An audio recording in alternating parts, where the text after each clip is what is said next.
제 31장.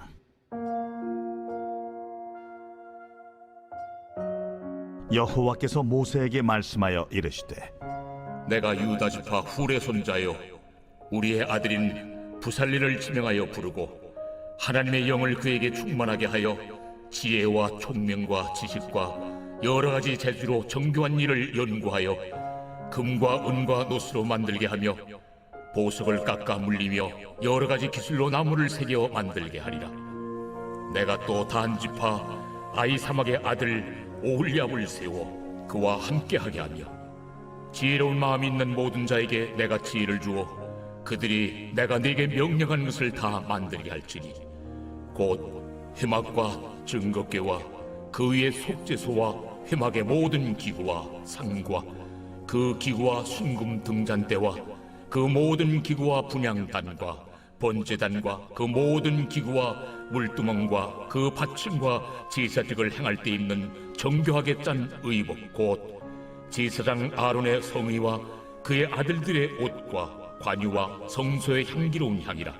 무릇 내가 네게 명령한 대로 그들이 만들지니라. 여호와께서 모세에게 말씀하여 이르시되, 너는 이스라엘 자손에게 말하여 이르기를 너희는 나의 안식일을 지키라. 이는 나와 너희 사이에 너희 대대의 표징이니 나는 너희를 거룩하게 하는 여호와인 줄 너희가 알게 함이라. 너희는 안식일을 지킬지니 이는 너희에게 거룩한 날이 됨이니라. 그날을 더럽히는 자는 모두 죽일지며 그날에 일하는 자는 모두 그 백성 중에서 그 생명이 끊어지리라.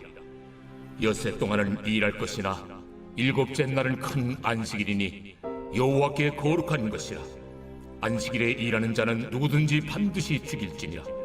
이같이 이스라엘 자손이 안식일을 지켜서 그것으로 대대로 영원한 언약을 삼을 것이니 이는 나와 이스라엘 자손 사이의 영원한 표징이며 나 여호와가 엿새 동안에 천지를 창조하고 일곱째 날에 일을 마치고 쉬었음이니라 하라.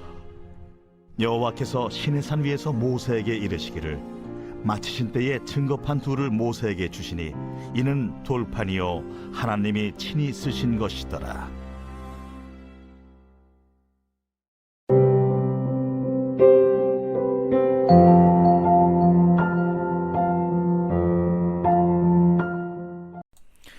여러분 반갑습니다. 오늘도 큐티로 여는 기막힌 하루입니다. 본 말씀 출애굽기 31장 1절부터 18절의 말씀입니다. 우리 하나님은 모든 것의 주인이며 또 우리에게 주어진 모든 것이 하나님께로부터 온 것입니다. 오늘 말씀을 통해서 하나님이 우리들에게 주신 것이 무엇이라고 말씀하시는지 우리가 한번 들어보도록 하겠습니다. 자, 먼저 첫 번째로 하나님께서 우리에게 지혜를 주십니다. 자, 오늘 본문의 1절부터 11절의 말씀에서 하나님은 부살렐과 오홀리압을 지명하여 부르셨다고 합니다. 그리고 그들에게 지혜와 총명과 또 지식과 재주를 부어주셔서 그들 통해 앞서 명령하셨던 성막과 그 안팎에 놓일 성물들을 제작하게 하십니다. 여러분, 오늘 여기서 우리가 주목해야 될 것은 하나님이 그들에게 주신 지혜를 목적대로 잘 사용했을 때 그 결과로 거룩한 하나님의 성막이 지어졌다는 것입니다. 여러분, 지혜라고 다 똑같은 지혜가 아닙니다. 지혜 가운데는 사탄으로부터 온 악한 지혜도 있습니다. 창세기 3장에 보면 사단이 간교한 자라고 소개되고 있습니다.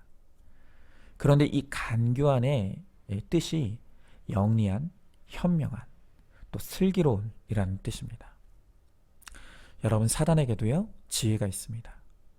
그런데 사탄이 그 지혜로 하는 일이 무엇입니까? 그것이 바로 인간으로 하여금 죄짓고 타락하게 만드는 것입니다. 사탄의 지혜의 결과는 오로지 육의 성막을 짓는 것입니다. 그리고 그 안에 온갖 우상을 지어놓고 그 앞에 절하게 하는 것이죠. 그러나 하나님이 주시는 지혜는 그 지혜의 결과로 거룩한 하나님의 성전이 건축되는 것입니다.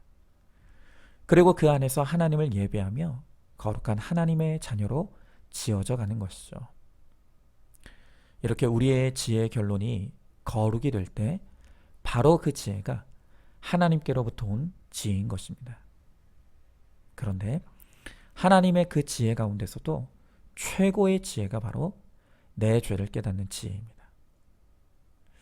말씀으로 내 죄를 깨닫는 그 한 사람이 있는 곳에 하나님은 당신의 거룩한 영의 성전을 건축하십니다.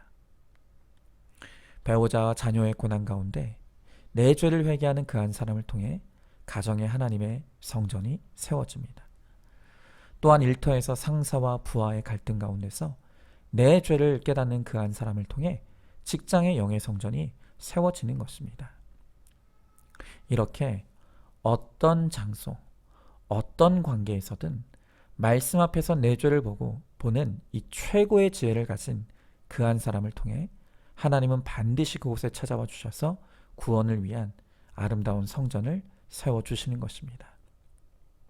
자, 그런데 저는 오늘 말씀을 보면서 은혜와 위로가 되는 지점이 한 가지가 더 있습니다. 그것은 이 부살렐과 오홀리압에 대한 하나님의 부르심을 보면 하나님은 그들이 지혜롭기 때문에 부르신 것이 아니라 그들을 지명하여 부르신 후에 그들에게 지혜를 주셨다는 것입니다. 여러분, 이것이 무엇을 의미하겠습니까? 하나님의 부르심에는 어떤 특별한 자격이나 능력이 필요한 게 아니라는 것입니다. 하나님은 우리의 지혜와 능력이 필요 없으십니다. 아니, 오히려 자기 지혜와 능력을 자랑하는 사람은 하나님께 장애물이 될 뿐입니다. 오히려 하나님은 지혜 없고 능력 없는 자를 지명하여 부르셔서 당신의 지혜를 드러내시고 당신의 능력을 나타내십니다. 여러분, 저 자신을 봐도 저의 부르심이 전적인 하나님의 은혜의 산물인 것이 정말 인정됩니다. 저는 오랫동안 신학 공부도 했고 또 사역도 했지만 구속사에 있어서는 철저히 무지하고 지혜 없는 자로 살아왔습니다. 그런데 그런 저를 하나님이 지명하여 부르셔서 어느 날 말씀으로 내 죄가 깨달아지는 지혜와 총명과 지식을 허락해 주셨습니다. 그리고 그렇게 주신 지혜로 회개하며 왔더니 제 안에 하나님의 거룩한 성전이 세워지고 또 가정에 하나님의 성전이 세워지고 또 교회에 하나님의 영의 성전이 세워지는 것을 바라보고 있습니다. 여러분, 하나님은 우리가 어떤 능력이 있어야만 일하시는 분이 아닙니다. 하나님은 당신이 택하시고 부르신 자를 통해 일하시고 역사하셔서 하나님 당신의 영광을 드러내시고 나타내십니다. 다만 우리가 해야 될 일이 한 가지 있다면 나도 그 거룩한 한 사람이 되어서 하나님의 구원 역사에 쓰임받고 싶다는 우리의 소망과 의지를 하나님께 드리는 것입니다. 물론 그 소원과 의지조차도 전적인 하나님의 은혜의 산물입니다. 그러나 우리가 그 은혜에 의지하여 우리가 내 소원과 의지만 올려드려도 마치 하나님은 나의 전부를 받으신 것처럼 나를 지명하여 주시고 또 불러주셔서 우리를 영광스러운 하나님의 성전을 건축하는 일에 쓰임받는 인생이 되게 하실 것입니다. 자, 한번 질문해 봅니다. 나는 어떤 지혜와 능력을 얻고 싶습니까? 그것이 주어진다면 그것으로 무엇을 하려고 합니까? 최고의 지혜는 말씀으로 내 죄를 깨닫는 것임을 알고 있습니까? 인생의 목적을 거룩에 두고 구원의 사명을 감당하고자 하면 하나님이 필요한 모든 것을 공급해 주실 것임을 믿으시기 바랍니다. 자, 두 번째로 하나님께서 우리들에게 안식일을 주셨습니다. 자, 오늘 본문의 12절부터 17절의 말씀을 보면 하나님은 안식일을 철저하게 지킬 것을 명령하십니다. 특별히 오늘 14절의 말씀에 보니까 하나님은 그날을 더럽히는 자는 모두 죽일지며 그날에 일하는 자는 모두 그 백성 중에서 그 생명이 끊어지리라 강력하게 경고하십니다. 여러분, 안식일을 어기는 것은 돌로 쳐 죽일 죄였습니다. 그러니까 이 안식일은 지켜도 되고 안 지켜도 되는 것이 아니라 반드시 지켜야만 하는 계명인 것입니다.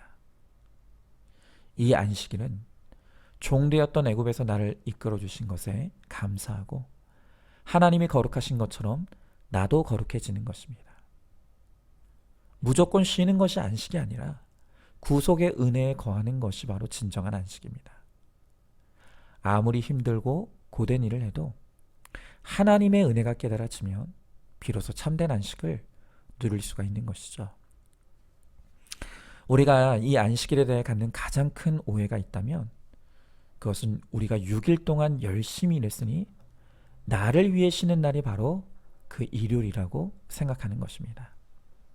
그러나 일요일 하루를 쉬기 위해 우리가 6일 동안 열심히 일하는 것이 아니라 일요일, 즉 주일이 우리의 한 주의 시작이 되어서 그 시작을 예배로 거룩하게 지키고 나머지 6일도 예배의 연장으로 거룩하게 살아가야 하는 것입니다. 여러분, 느헤미야서를 보면요, 느헤미야 시대에 백성의 본이 되어야 될 지도자와 부자들이 안식일에 오히려 더 앞장서 장사를 하여 그날을 더럽혔습니다. 그런데 그 지도자들이 안식을 범하는 모습을 보고 백성들도 따라서 안식일을 범하기 시작한 것입니다.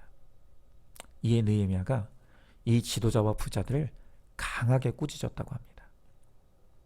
백성이 본이 되어야 하기에 지도자가 저지른 악을 더 강하게 꾸짖은 것입니다. 어떤 청년이 이 기독교 가정에서 남부럽지 않게 자랐습니다. 하지만 그의 부모님은 성탄절과 부활절에만 교회 가고 나머지 주일에는 아이들만 교회에 보냈다고 합니다.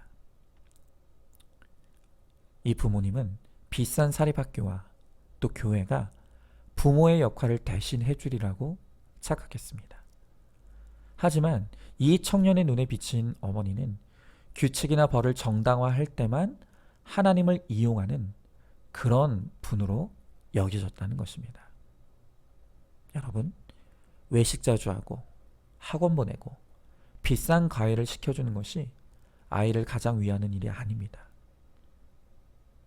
무엇보다 부모가 안식일을 지키는 모습을 보여줘야 합니다.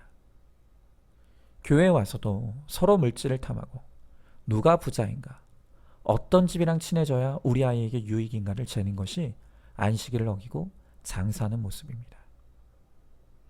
경제적 풍요가 안식이 아니라는 것을 반드시 알아야 합니다. 처자식을 위한다는 명분으로 안식일을 어기고 돈을 벌어도 자신이나 가족에게 참된 안식이 없습니다. 진정한 안식은 주님을 만나여 얻어지는 것입니다. 주님은 안식일을 예배로 거룩하게 지키는 그 사람을 기뻐하시고 그들에게 하늘과 땅에 복을 주시겠다고 약속하십니다. 그러므로 우리 그리스도인은 예배가 생명임을 깨닫고 안식일을 지키고 예배를 거룩하게 드리는 일에 목숨을 걸어야 합니다. 자, 한번 질문해 봅니다. 주일을 일요일이라고 부르면서 나를 위한 날로 착각하고 있지는 않습니까? 주일은 주님의 날이며 또 주님이 기뻐하시는 뜻대로 거룩하게 지켜야 한다는 것을 알고 있습니까? 믿지 않는 가족과 이웃들에게 예배하는 자의 평안과 기쁨을 나타내고 있습니까? 자, 세 번째로 하나님은 우리에게 말씀을 주셨습니다. 자, 오늘 18절의 말씀에 하나님께서 친히 쓰신 증거판 둘을 모세에게 주셨다라고 합니다. 그렇습니다. 오늘 우리에게 주어진 이 성경은 하나님이 친히 쓰신 하나님의 말씀입니다. 이 말씀은 그저 문자에 갇혀있는 사람의 언어가 아니라 살아서 역사하는 생생한 하나님의 음성입니다. 히브리서 4장 12절 말씀에 하나님의 말씀은 살았고 운동력이 있어 좌우의 날선 어떤 검보다도 예리하여 혼과 영과 및 관절과 골수를 찔러 쪼개기까지 하며 또 마음의 생각과 뜻을 감찰한다고 했습니다. 그렇습니다. 하나님은 오늘도 이 성경을 통해 우리들에게 말씀하십니다. 그러므로 우리는 환난이 주제가 되고 성경이 교과서가 되며 성령이 스승되실 때 어떤 상황에서도 예수 닮아가는 삶으로 변화되어서 성령의 열매를 맺게 되는 것입니다. 그런데 제가 우리 성도님들을 보면서 가장 마음이 아프고 답답한 것이 바로 말씀을 덮고 사는 분들을 볼 때 저는 너무나 마음이 답답합니다. 평안할 때는 말씀이 안 들린다고 덮고, 환란이 오면 힘들다고 말씀을 덮어버립니다. 여러분, 말씀을 덮고 사는 것이 내 인생이 심간편할 때는 큰 문제가 아닌 것처럼 여겨집니다. 그러나 내 인생에 감당할 수 없는 절대 고난이 찾아오면 그때 평소에 말씀을 덮고 살았던 사람은 고난이 해석이 안 돼서 고난 가운데 넘어져 일어나지 못하고 마는 것입니다. 여러분, 우리가 전에 보았던 것처럼 이 하나님의 말씀은 내 발의 등이고 내 길의 빛이라고 하셨습니다.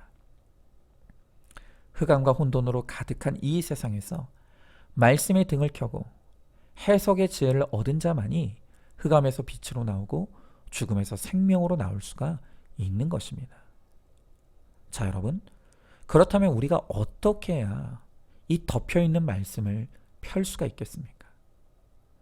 저는 이 말씀을 펴기 위해 가장 중요한 적용이 바로 이 책을, 이 큐티책을 우리의 손에 가까운 곳에 두는 것입니다. 여러분, 사람은요, 내 손에 가까이 있는 것에 영향을 받게 되어 있습니다. 여러분은 핸드폰이 내 손에 가까이 있습니까? 그렇다면 그 사람은 핸드폰의 영향을 받는 사람입니까? 그런데 우리 가운데 큐티책이 내 손에 가까이 있다면 바로 그 사람은 말씀의 영향을 받는 사람인 것입니다.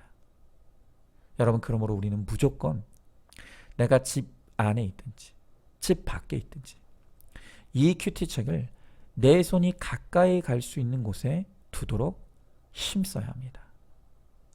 여러분, 우리 남자분들은 내가 가장 오랜 시간 머무는 곳에 큐티책을 반드시 두시기 바랍니다.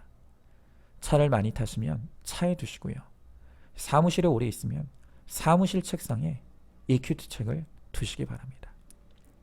또 우리 여성분들도 마찬가지입니다.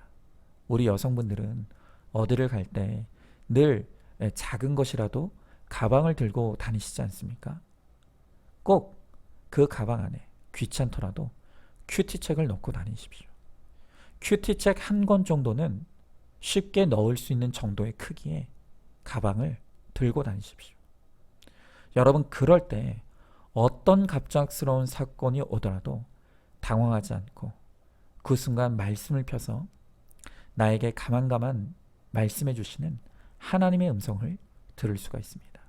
그리고 바로 이렇게 말씀을 펴는 사람이 어떤 환난도 구원의 사건으로 바꾸는 사람이 되는 것입니다. 이렇게 말씀을 사모하고 사랑하여서 성경을 가까이 두고 펴고 또 읽어서 말씀의 강력한 영향력에 사로잡혀 흔들리지 아니하고 강건하게 거룩을 이루어가는 저와 여러분, 우리 모두가 되기를 간절히 소망합니다. 자, 한번 질문해 봅니다. 지금 내 손에 가까이 있는 것은 핸드폰입니까? 큐티책입니까? 내 손 가까이에 있는 것이 나에게 영향력을 행사한다는 것에 동의하십니까? 내가 가장 오래 머무는 바로 그곳에 큐티책을 두는 거룩한 습관을 가지시기 바랍니다. 자, 오늘도 11월 14일 보석 상자입니다. 빨리빨리 뭔가 잘 되고 달라지기를 바라는 것이 아니라 지금의 환경에서 묵묵히 십자가 지는 것이 복음의 핵심입니다. 아멘. 우리 함께 기도하겠습니다. 하나님께서 우리들에게 모든 것을 주셨으며 모든 것은 하나님께로부터 온 것임을 말씀하여 주십니다. 특별히 오늘 말씀을 통해 주님이 우리들에게 지혜를 주셨다고 합니다. 하나님의 지혜는 말씀으로 내 죄를 깨닫게 하며 내 죄를 깨닫는 그 지혜로 말미암아 내가 있는 모든 것에 하나님은 거룩한 영의 성전을 세워가시겠다고 말씀해 주십니다. 또한 우리 주님은 우리들에게 안식일을 주셨다고 합니다. 이 안식일을 거룩하게 지키어 하나님을 예배하는 자를 통해 하나님은 하늘과 땅의 복과 은혜를 주시겠다고 약속해 주십니다. 또한 하나님께서 우리들에게 이 하나님의 말씀을 주셨다고 합니다. 이 말씀을 펴고 읽고 지키는 자에게 하나님은 구원의 은혜를 베풀어 주시겠다고 말씀해 주십니다. 주님, 우리가 하나님께서 주신 이 귀하고 값진 선물들을 하나라도 소홀히 여기거나 버리지 않게 하시고, 우리가 주님 안에서 주님이 주신 지혜로 날마다 하나님의 말씀을 펴고 그 말씀 속에서 내 죄를 깨달으며 회개함으로 거룩한 영의 성전을 짓고 날마다 하나님을 예배함으로 구원의 주님을 맞이해 드리는 우리 모두가 될 수 있도록 우리 주님께서 함께하여 주시옵소서. 믿사오며 사랑이 많으신 우리 예수님 이름 받들어 기도드리옵나이다. 아멘. 오늘도 큐티로 기막힌 하루를 살아내는 하늘가족 공동체 우리 모든 성도님 되시기를 주님의 이름으로 축복합니다.